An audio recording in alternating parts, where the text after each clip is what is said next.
Have you ever seen a light flicker blue during a storm? If you ever do, don't follow it. I learned that the hard way one Halloween night when the lantern man came for me. The locked trunk.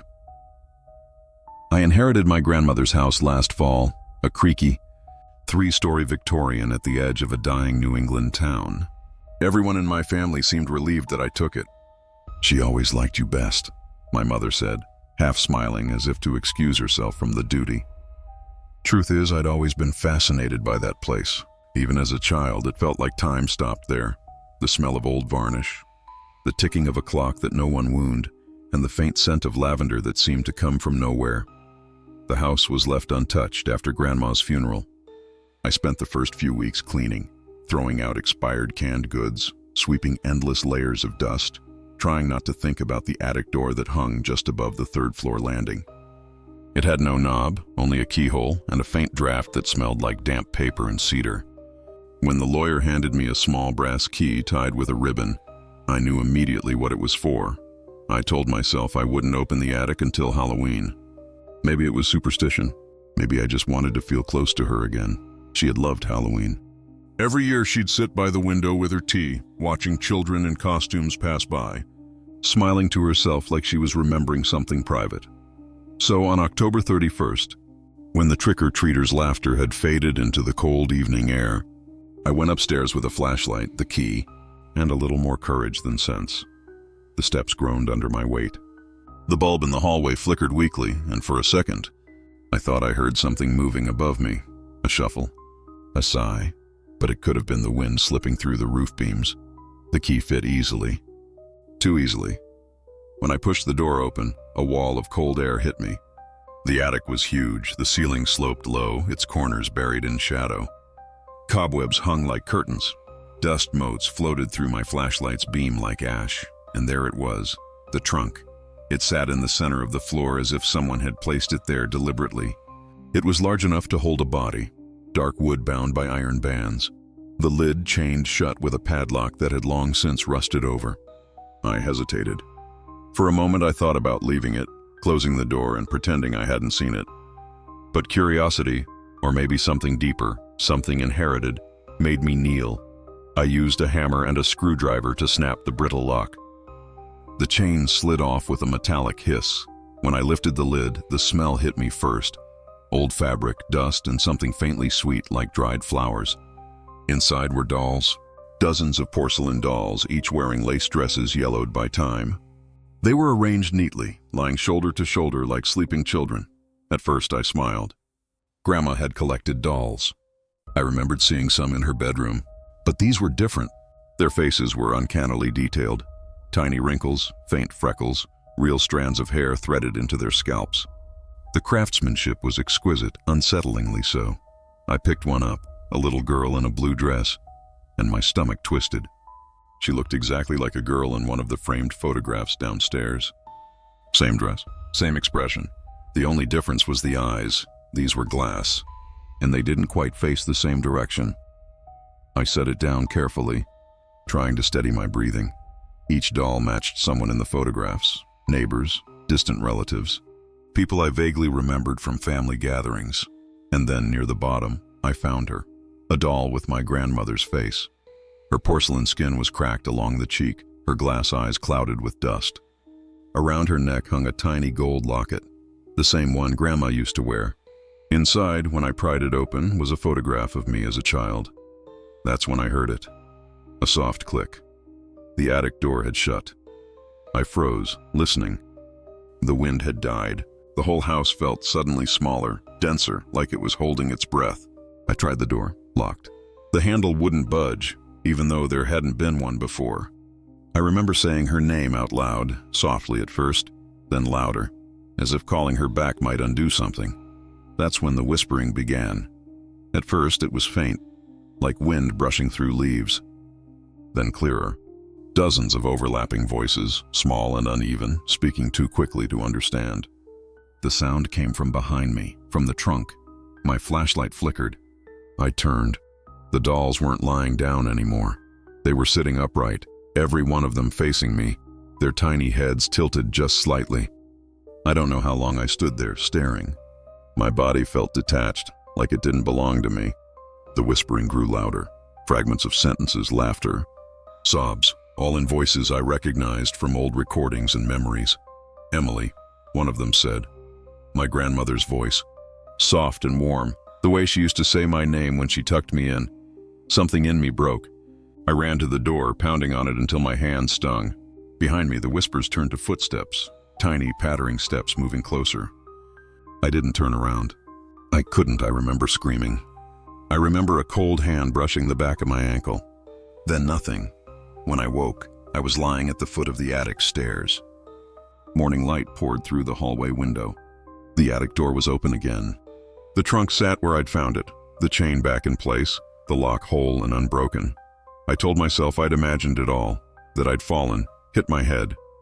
But when I went downstairs, I noticed the photographs on the wall. Every one of them had changed. Where faces had once smiled, there were now painted porcelain masks, faintly cracked, their eyes glassy and blank. I moved out that day. I left the house as it was, untouched, except for the attic key, which I dropped into the river on my way out of town. But sometimes, late at night, I swear I hear whispering outside my apartment door. A soft click, as if something tiny has turned a lock, and once, I found a doll on my windowsill, its face cracked, its eyes not quite aligned. It wore a locket. When I opened it, there was a photo inside of me, asleep in my bed. The photograph that moved. I shouldn't have gone into that house. Even now, when I close my eyes, I can still smell it. That sickly blend of dust, mildew, and something faintly metallic like rust or dried blood. But back then, it just smelled like adventure. I'm Jake. I was the cameraman for our little ghost hunting group. Grave Frame. Dumb name, I know. It started as a joke between friends. We'd sneak into abandoned places, film fake hauntings, upload them to YouTube, and pretend we were investigators. The videos got a few thousand views, enough to make us think we were invincible. That Halloween, we picked the old Marrow farmhouse, a rotting relic sitting by the woods just outside of town. Locals said the family disappeared sometime in the late 1950s. No bodies, no signs of a struggle, just gone. Naturally, we saw it as perfect content. There were 5 of us that night, me, my girlfriend Lena, my best friend Chris, and the twins, Matt and Dylan. We got there a little before midnight. The moon was half hidden behind clouds, and the wind howled through the broken shutters like the house was sighing. I remember stepping inside and feeling the air change, colder, heavier, like it had been trapped for decades. Every floorboard groaned under our feet. The wallpaper had peeled into long strips, and faint outlines of picture frames stained the walls where the sun hadn't reached in years. "Keep rolling," Chris said, his voice echoing through the hollow rooms. He always wanted dramatic intros. So I lifted the camera. Its little red light blinked alive, painting a tiny dot on the floor as we began our tour. The first floor was nothing but ruin, mold, rotted furniture, and a faint trail of muddy footprints that weren't ours. We joked about ghosts and serial killers, the way idiots do when they're scared and don't want to admit it. But when we climbed to the second floor, the laughter started to fade. The air up there was thick with dust, like breathing through paper. The hallway stretched into darkness, the wallpaper torn away to reveal gray wood beneath. Every door we passed hung crookedly on its hinges. Then we found the attic ladder. Lena spotted it first, a square cutout in the ceiling, a thin rope dangling down. "Bet there's something cool up there," she said, flashing me a grin that didn't quite reach her eyes. Chris went first, his flashlight beam cutting through the dust. "Whoa," he muttered. "You guys need to see this." When we climbed up, the smell hit me, dry and stale like books and ash. The attic was huge, rafters exposed, moonlight slicing in through a broken window.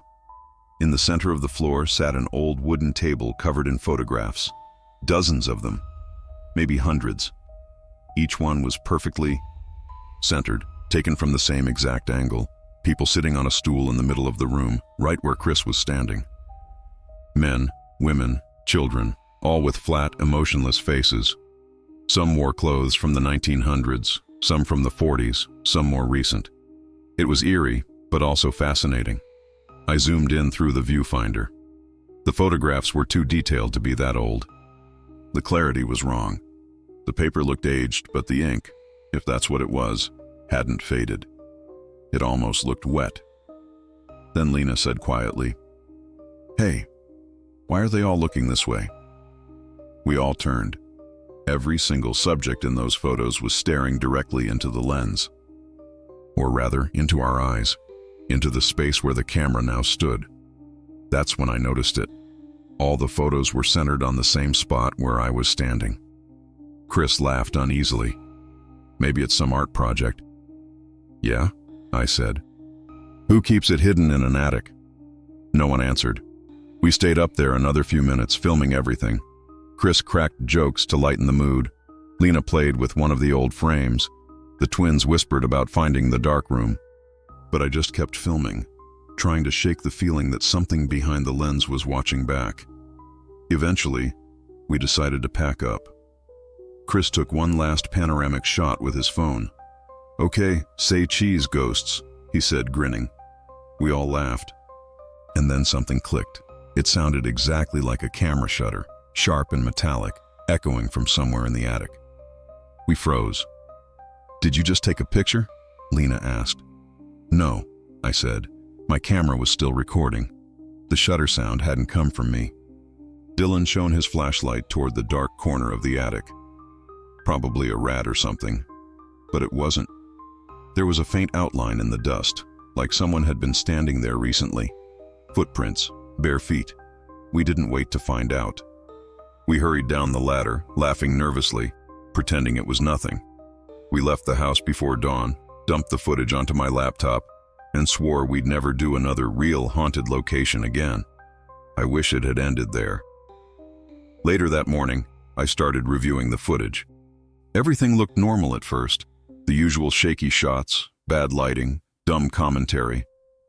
Then when we reached the attic scene, my stomach dropped. Something was wrong. At the very end of the clip, right before we left, the camera panned across the table of photographs again. But now, there was a new one in the center. It showed the 5 of us, standing in the attic and behind us. Something tall, pale, and featureless. No eyes, no mouth, just a smooth, human-shaped blur stretching from the floor to the rafters. I replayed it 5 times. The thing didn't move. It was just there. Then, just before the footage cut off, the image shifted, slightly. The figure leaned forward, closer to the lens, and the sound of the shutter echoed again. I slammed the laptop shut. My hands were shaking so badly that I dropped the camera. When it hit the floor, the SD card popped out, and I saw something scratched into the plastic. A small circle, carved so deep it had nearly split the casing. The twins never returned my calls after that night. Lena stopped speaking to me altogether. Chris moved 2 states away. None of us ever uploaded the video. But last week, I got an email from an unknown address. No subject, no message, just an attachment. A single .jpg file. I almost didn't open it. When I did, my blood ran cold. It was another photograph, black and white, grainy, taken from the same angle as the others. Only this time I was alone in the frame, sitting in that attic, and standing behind me was that same tall, eyeless figure. I deleted it instantly, but every time I check my gallery, it's back. My reflection in the screen looks wrong now, slightly delayed, like it's waiting for me to blink first. I stopped using my camera. I stopped going out after dark, but last night, as I lay in bed, I heard that sound again. Click! Grandma's mirror. I still remember the smell of my grandmother's attic. Old cedar, dust, and mothballs, that strange combination that clings to forgotten rooms.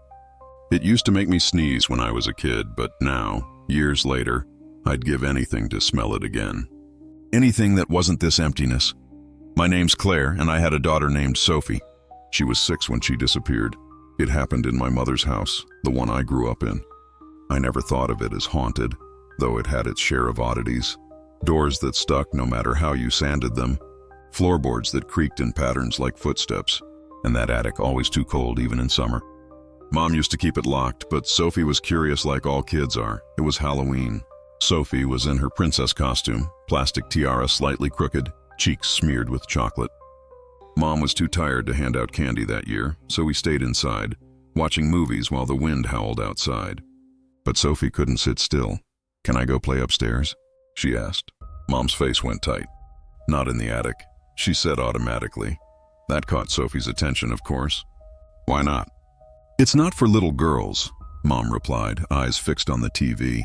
I should have paid more attention to the way her hand trembled on her teacup. But I didn't. I just smiled and said, "Listen to Grandma, sweetie." That was the last normal conversation we ever had. Later that night, I heard the attic door creak. I thought it was just the wind.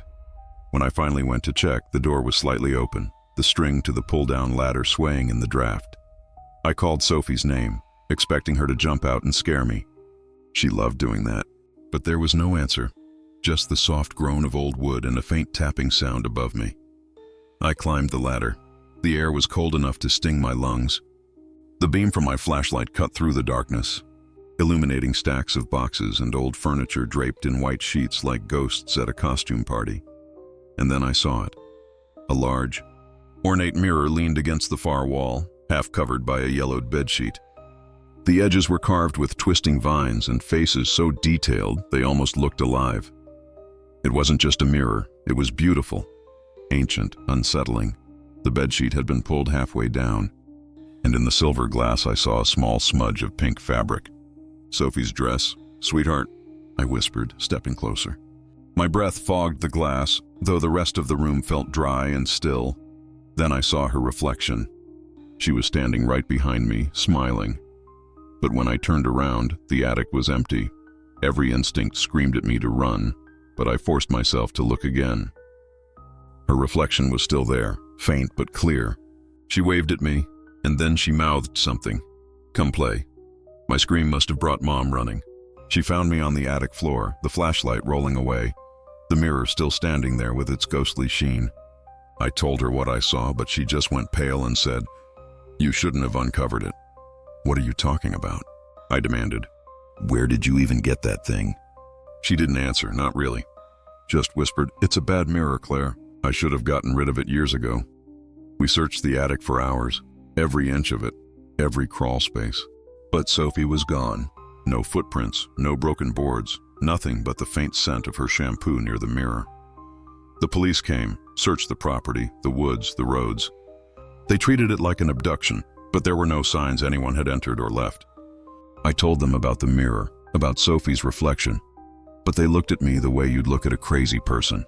Mom wouldn't go near it after that. She nailed the attic door shut. For years, she refused to talk about what happened, and then she died. I inherited the house, just like she did from her mother before her. I hadn't planned on ever going back, but grief does strange things. The first night I stayed there, I heard something, laughter, soft, high-pitched, and unmistakably hers. It came from above, through the ceiling, through the nailed-shut attic door. I told myself I was dreaming. But when I went downstairs the next morning, I noticed something that stopped my heart. On the wall by the staircase, there was a framed photo of Sophie, the one from her 6th birthday. Her reflection in the glass wasn't smiling. Her mouth was open, as if she were calling out. I almost smashed it right then and there. But instead, I took the nails out of the attic door and climbed up again. The mirror was still there. It had moved. It now faced the entrance directly, as if waiting for me. The sheet was gone, and when I looked into it, the attic behind me looked exactly the same. Except for one small difference. In the reflection, a little girl stood at the edge of the frame. Her hair was tangled. Her dress was dusty, but her smile was wide, too wide. "Sophie?" I whispered, my voice cracking. She tilted her head. "Mommy," she said, though her lips didn't move. The sound came from inside my own head, like remembering a voice instead of hearing it. She lifted her hand and pressed it against the glass. Without thinking, I reached out too. The surface was ice cold, like touching a frozen lake. But beneath that chill there was something else, something soft. Skin, then her smile changed.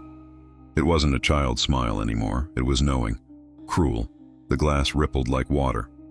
I stumbled back, hitting a crate. My flashlight flickered, and for just a second, I saw more shapes moving behind her. Other faces, other people. They were all watching me from the other side of the mirror. Their eyes were dull and glassy, their mouths open like they were screaming underwater. I ran. I don't even remember going down the ladder or how I got outside. But I remember the air, the way it burned in my lungs, the sound of leaves scraping the roof as I sprinted to my car. I haven't been back since. Neighbors say the house still makes noises at night. Some say they hear a child's laughter through the attic window even though it's boarded up. And me? I still dream about that mirror. Sometimes I wake up thinking I heard Sophie whispering right beside me. Other times I see flashes, her face behind glass, smiling, reaching. The police called it an unsolved missing person case. I call it what it is. The mirror took her. I've thought about breaking it, burning the house, anything. But I can't, because sometimes when the light hits just right, I swear I see her reflection behind me waving, and for one heartbeat, one cruel heartbeat, I believe she's still in there, laughing, waiting for me to come play. The sound of dragging. I moved into 12 Willow Street on October 29th. I didn't choose the date on purpose. It was just when the lease started. The house was old, quiet, and cheaper than anything else in town, which should have been my first warning. But I'd just gone through a divorce, and the silence felt like a relief back then. It was a small two-story colonial with peeling white paint and black shutters that banged in the wind. The attic ran the full length of the house, accessible by a narrow pull-down ladder in the upstairs hallway. The realtor had called it charming vintage storage. I remember laughing at that. It didn't feel charming. It felt heavy, like the air in that house carried weight. The first night passed without issue, aside from the creaking floors. By the second night, I'd gotten used to the occasional thump or groan of old wood. Houses breathe, I told myself. They settle. But Halloween night, that was different. I was sitting in the living room, half watching an old horror movie with a bowl of candy on my lap. The neighborhood had gone quiet after the last group of kids. Around midnight, the house felt unnaturally still. No wind, no distant cars, just silence thick enough to hear my own heartbeat. That's when I heard it, a slow scraping sound above me. Like something heavy being dragged across wood, I muted the TV. The sound came again, drawn out, deliberate. It wasn't scurrying like mice or the quick scrapes of raccoons.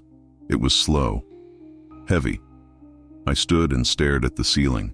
The noise seemed to move across the attic, directly over where I was standing, then stopped. I don't know how long I waited. I told myself it had to be an animal, maybe a raccoon that got stuck. The house backed up to the woods. It made sense. Still, something about the rhythm of the sound stayed with me. Too steady, too intentional. I went to bed eventually, leaving the hall light on like a child. The next morning, I climbed up to the attic with a flashlight. The air was stale and cold, thick with dust. My breath came out in white puffs even though it was mild outside. The attic was nearly empty except for a few old furniture pieces covered with sheets. My flashlight beam cut through the dark and landed on the floor. That's when I saw the grooves, long deep marks carved into the wooden boards, parallel lines that stretched from one end of the attic to the other. I crouched down. The wood, splinters were fresh, raw, as if something had been moved recently, something heavy. I took pictures to show a contractor, thinking maybe it was a structural issue or a prank left by the previous owners. But then I noticed the direction of the marks. They didn't stop at the wall. They stopped right under the attic door. Like whatever made them had been dragged toward it. That night, I couldn't stop thinking about those marks. Every creak of the floor made my pulse jump. I left all the lights on and tried to distract myself with work. At 12:03 a.m., I heard it again. The same dragging noise, slow and uneven, scraping across the attic floor. I froze, my heart hammering. The sound came closer this time, directly above my bedroom. Then it stopped. The silence that followed was worse. I could hear faint breathing, shallow, irregular, like someone struggling to move. It was so quiet I thought I imagined it, until something thumped against the ceiling hard enough to rattle dust from the light fixture. I grabbed my phone and started recording. I'm calling animal control tomorrow. I said aloud, trying to make myself believe that was all it was. But then came another sound. Not from the attic this time. From the hallway. A faint rhythmic scraping, the same dragging, only softer, as if muffled by carpet. I stared at the door, every hair on my body rising. The sound was slow, patient, deliberate. It stopped just outside my room. I couldn't move. I couldn't breathe. Then came a new sound, a tap, once, twice, 3 times, like fingernails testing the doorknob. I wanted to scream, but nothing came out. I just sat there, staring, until the noise finally moved away, dragging itself down the stairs. At some point I passed out or lost time, because when I opened my eyes again, sunlight was pouring through the blinds. Everything was still. I checked the hallway, half expecting to find muddy prints or claw marks. Nothing. But when I went downstairs, I saw them, faint scratches on the wood at the top of each step. They trailed all the way to the front door, and at the threshold, right before the rug, the grooves were deeper, gouged into the floorboards as if something had stopped there for a long time before leaving. I packed a bag that morning, but before I left, I made one mistake. I decided to review the recording from the night before. Most of it was silence. Then the dragging started, faint, far away. I heard myself whispering in the background, breathing too fast. Then the sound got closer, louder, and finally, the unmistakable noise of something brushing against the bedroom door. But there was another sound too, a low voice. It wasn't words, not at first, just a rumble, like someone trying to speak through water. Then, just before the dragging moved away, I heard it clearly. It said my name, whispered, drawn out, and wrong. I stopped the recording, deleted it. That was 2 years ago. I haven't lived in that house since, but sometimes I dream of it. I see the attic door swaying open, the ladder unfolding itself. The sound of wood splintering as something heavy crawls down. I wake up to find scratches on my apartment floor, always fresh, always leading toward the door. Last night it happened again, around midnight. That slow, familiar sound of dragging. Only this time, it wasn't coming from above me. It was coming from under my bed. The typewriter. I rented the farmhouse because I couldn't write in the city anymore. Too much noise. Too much failure. I'd been chasing one successful novel for years, and by the time Halloween season rolled around, my agent had stopped answering my calls. So when I saw a listing for a cheap old farmhouse out by Miller's Hollow, quiet, rustic, ideal for writers, and I took it. The owner, a thin woman with a permanent frown, handed me the keys and said, "Don't go up to the attic at night." "The boards shift," I laughed, thinking she meant it literally. But her eyes didn't move when she said it. The place was ancient. Wood floors that creaked like old bones. Wallpaper peeling in strips. A faint smell of mildew and something metallic under it, like rust. Or blood. The rooms were cold even with the furnace on, and at night the wind made the whole house sigh. It was perfect for writing horror. The first few days, I barely wrote anything. I spent more time walking the empty fields around the property, drinking bad coffee and pretending inspiration was building. Then, on the third night, I heard a rhythmic clacking above me, faint, but unmistakable, typing. It was coming from the attic. At first, I thought someone was up there. I grabbed a flashlight and climbed the narrow steps. The air grew colder with each creak of the wood, and when I reached the top, I found it, an antique typewriter sitting on a small wooden desk, dusted but not dirty, as if someone had used it recently. A single sheet of yellowed paper was rolled into the carriage. The words on it were faint, typed in uneven letters. "The night hums with breath not your own." I laughed nervously, assuming it was some previous tenant's leftover notes. I left it alone and went back downstairs. The next morning, I came up again, just out of curiosity. The typewriter was still there, but the page was different. It was full, typed cleanly. Paragraph after paragraph describing a murder, a woman found in the kitchen. Her throat slit, blood pooling on linoleum.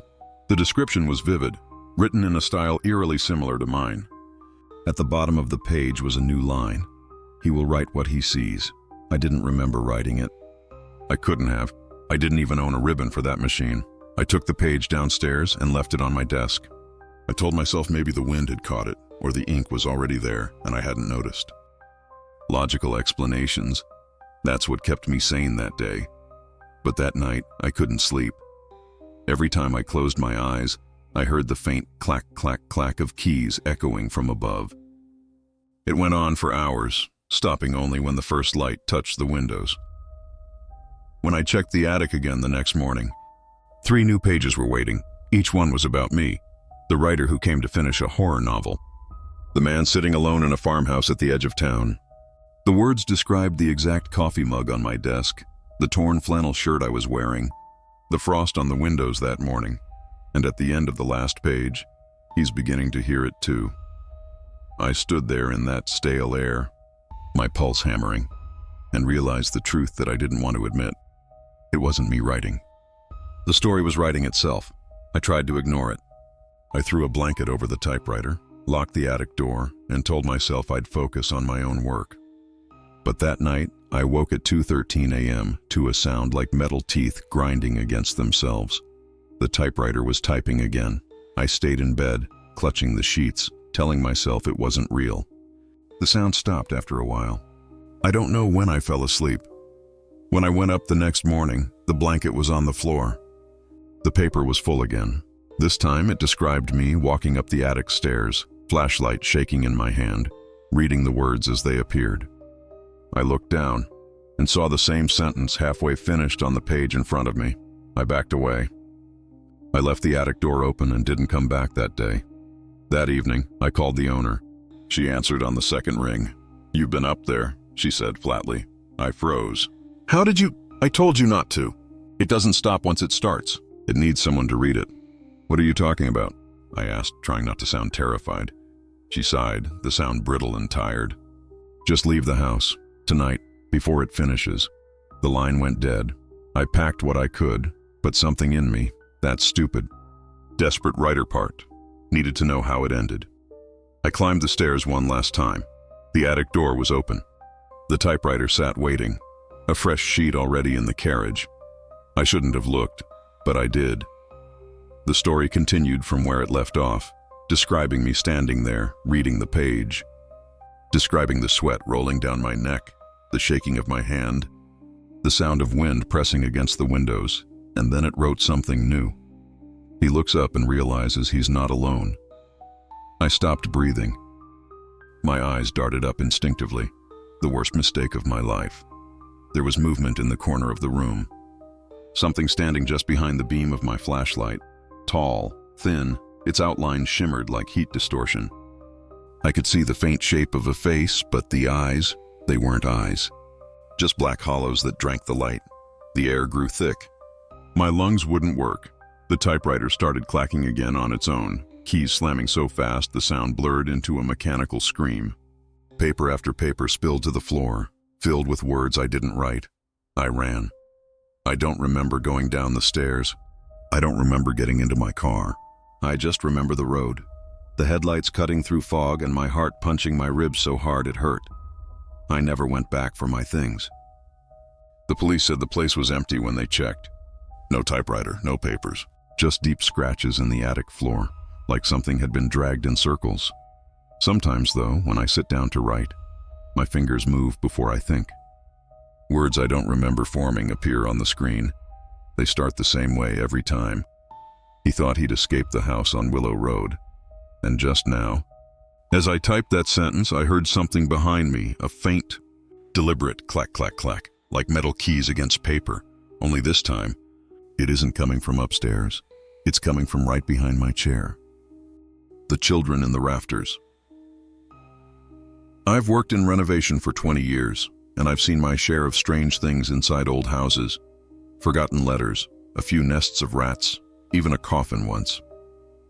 But I've never seen anything like the house on Arbor Hill. It was a late autumn job, right around Halloween. A 3-story Victorian built in 1890, owned by a quiet couple who had just bought it to flip. They wanted it modernized before winter. The place had that sweet, rotten smell old wood gets when it's been closed off too long. Mildew, Dust and something faintly metallic under it, like dried blood. We were behind schedule, so I volunteered to stay late one night to finish clearing the attic space. The others had gone home, and the house felt different once their voices were gone. Quieter, yes, but not empty. You know how silence can feel like it's listening? That's how it felt. The attic was massive, spanning the whole length of the house, with rafters like ribs arching overhead. My flashlight cut through the dust, revealing piles of old trunks and rotting furniture. Cobwebs hung like drapes. Every step made the boards moan. I started pulling down loose plaster from the far wall when I noticed a hollow sound beneath the hammer. Not the solid thud of old lath, but something thin, like hitting an empty box. I tapped again. Hollow. Curiosity won over common sense. I cut through the paneling, and a section of the wall fell inward, revealing a narrow space between the studs. At first, I thought it was just insulation and debris. But when I shined my light inside, I froze. Toys, dozens of them, scattered in the dust. Wooden blocks, a small doll missing one eye, a rusted tin car. Above them were drawings done in faded crayon.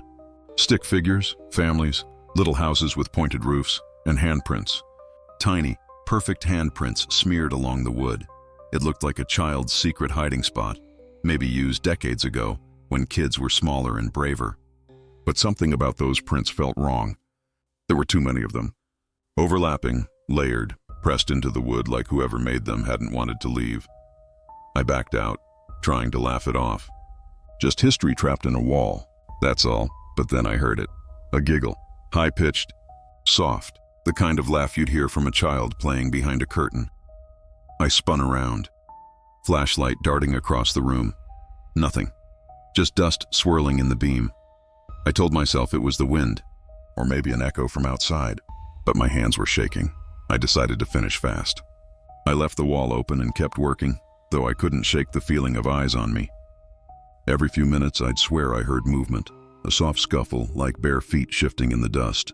When my phone alarm buzzed midnight, I figured I'd done enough. But before heading out, I set my flashlight on a crate and aimed it toward the open wall. I don't know why. Maybe I wanted to prove to myself there was nothing there. I left it running. When I came back the next morning, the others were already upstairs. "Hey, Mike," one of them said. "What the hell happened up here?" My flashlight was still on and battery nearly dead, the beam faint and yellow.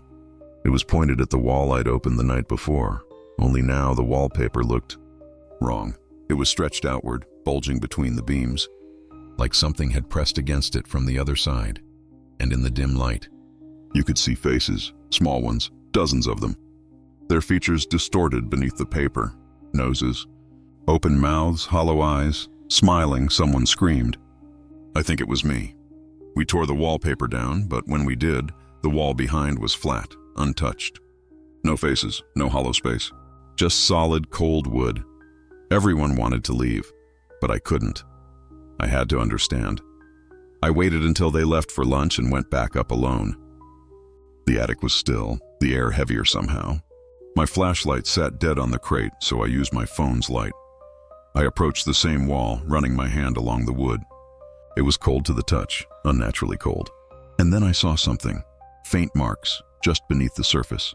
Scratches, hundreds of them. I leaned closer, tracing one with my fingertip. It wasn't random. It was a word. Play, and beneath it, another. Stay. The boards vibrated under my hand, so faint I thought I imagined it. I stepped back fast. My breath clouded the air. The temperature had dropped, sharp and sudden. That's when I heard it again, the giggle. Louder this time. Then another. And another. It came from inside the walls. I stumbled backward, dropping my phone, and its light spun across the floor. For a moment I saw movement. Small shapes darting between the rafters above, like shadows cast by something that wasn't there. Tiny feet pattered across the beams. Nails scratched wood. Then, silence. Utter, suffocating silence. I turned to leave, but something stopped me cold. The wall. It was bulging again, the boards flexing outward as though something inside was pressing against them. The sound that came next didn't belong in this world. It was a wet, stretching noise, like skin tearing from bone. And then small fingers broke through the plaster. Not one pair, many. Pale, thin, twitching like spiders. The wall split, and a single doll-like face pushed through, its mouth stretched too wide, its eyes nothing but dark pits. It smiled. I ran. I don't remember leaving the house. The next thing I knew, I was sitting in my truck, shaking, staring at the attic window. The sunlight caught the glass just right, and for a heartbeat I saw them. Dozens of pale faces peering down, pressed against the inside of the glass, smiling. I quit the job that day. So did the rest of the crew. The couple sold the property not long after. The new owners started renovations again a few months later. I never went back, but 2 weeks ago, one of the new guys reached out to me online. Said he'd heard stories about what we found. Said he didn't believe any of it. He texted me last night. Just one message. "Hey man, funny thing. Found a space behind the attic wall. Looks like kids used to hide there. There's even handprints." Then he sent a photo. The wallpaper behind him was bulging, and in the reflection of the attic window, right over his shoulder, I could see the faint outline of tiny, smiling faces. I texted back, told him to get out, to leave everything. He never replied. But this morning, the news posted a headline, "Renovation crew missing at Arbor Hill. Police investigating scene." The article included a picture of the house.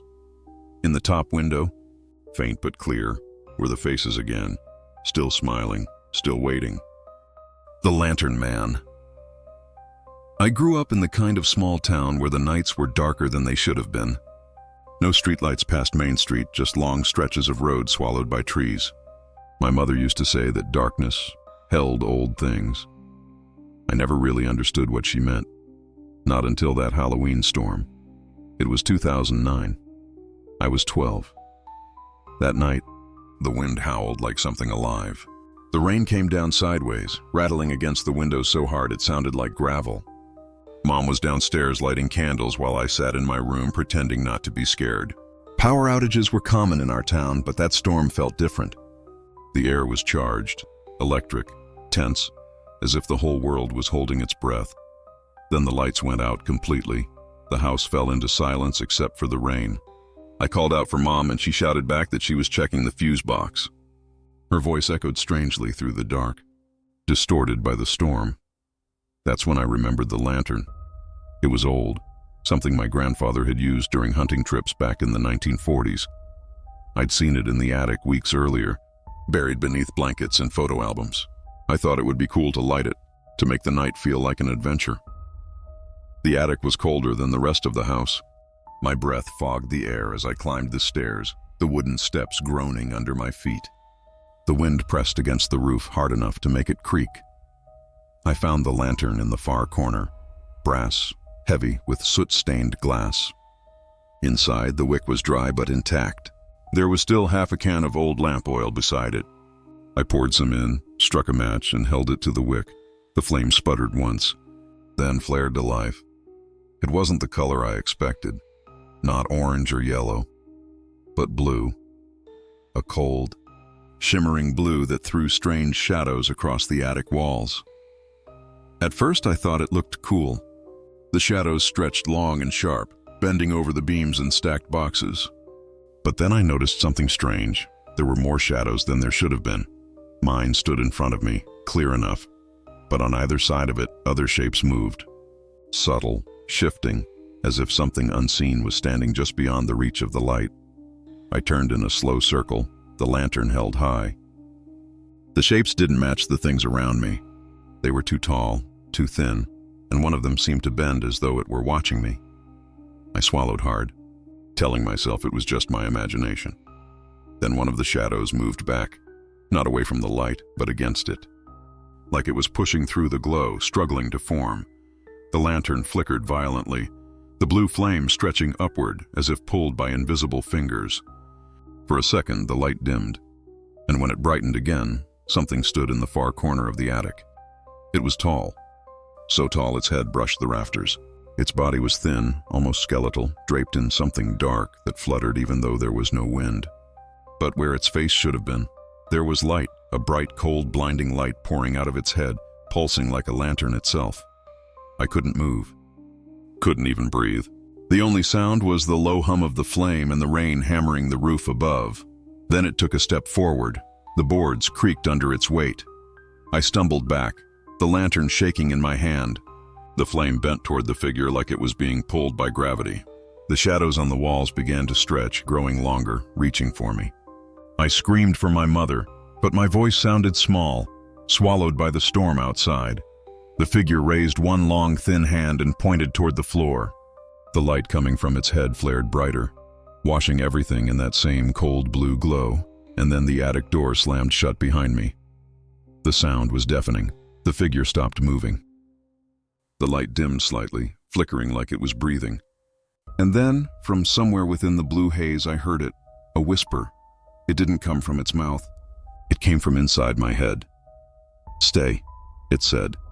Just that one word, soft and slow, like a voice from underwater. The lantern began to burn hotter, the metal handle searing against my palm. I dropped it and it hit the floor with a clang, but the flame didn't go out. Instead, it spread, light spilling across the floorboards like water. And in that light, more figures appeared, dozens of them. Small shapes, children, their outlines made of smoke and shadow. They stood in a circle around the tall figure, hands clasped, heads tilted. Their faces were hollow, their eyes empty sockets that glowed faintly blue. I screamed again, louder this time. The sound made them shiver, all turning toward me at once. The tall man extended his hand, fingers impossibly long, and pointed to the space beside him. "Stay," the voice whispered again. Echoing through the rafters, the children took a step forward. That broke me. I bolted for the door, slamming my shoulder against it until the wood splintered. When it finally gave way, I fell down the stairs, hitting each step hard enough to bruise. I ran straight to my mother, who was standing in the dark kitchen with a candle in her hand. When she saw my face, she dropped it. "What happened?" I couldn't speak, couldn't find words. All I could do was shake my head. She went up to the attic herself, thinking maybe I'd seen a raccoon or a trick of the light. I begged her not to. She didn't listen. She was gone for less than 5 minutes. When she came back down, her face was pale, eyes wide. She didn't say a word, just took me by the arm, dragged me out of the house, and didn't stop until we were in the car, parked halfway down the road. We slept at my aunt's that night. The next morning, when the storm cleared, Mom went back to grab some of our things. I stayed in the car. When she returned, she was holding the lantern. It was still burning. The flame was steady now, no longer blue, just pale, soft light. But when she looked inside the glass, she froze. There was something etched into the soot on the inside. A faint shape burned into the metal. 2 figures, a tall one holding hands with a smaller one. That night, we left town for good. Mom sold the house within a month. I haven't seen that lantern since. But sometimes, when storms roll through and the power flickers, I catch a glimpse of blue light through the window, just for a second, and my shadow stretches the wrong way. And sometimes, when I close my eyes, I still hear that whisper, "Stay." They say the lantern man only comes during storms, when someone dares to light a blue flame. I didn't believe it, until I saw him standing in the dark, holding my hand's shadow. If you think you can handle what happens next, turn off the lights, put on your headphones, and listen carefully. Because tonight's story isn't just a legend. It's a warning. This is The Lantern Man. Don't forget to like the video, subscribe for more real horror stories every week, and let me know in the comments. Would you dare to light that lantern?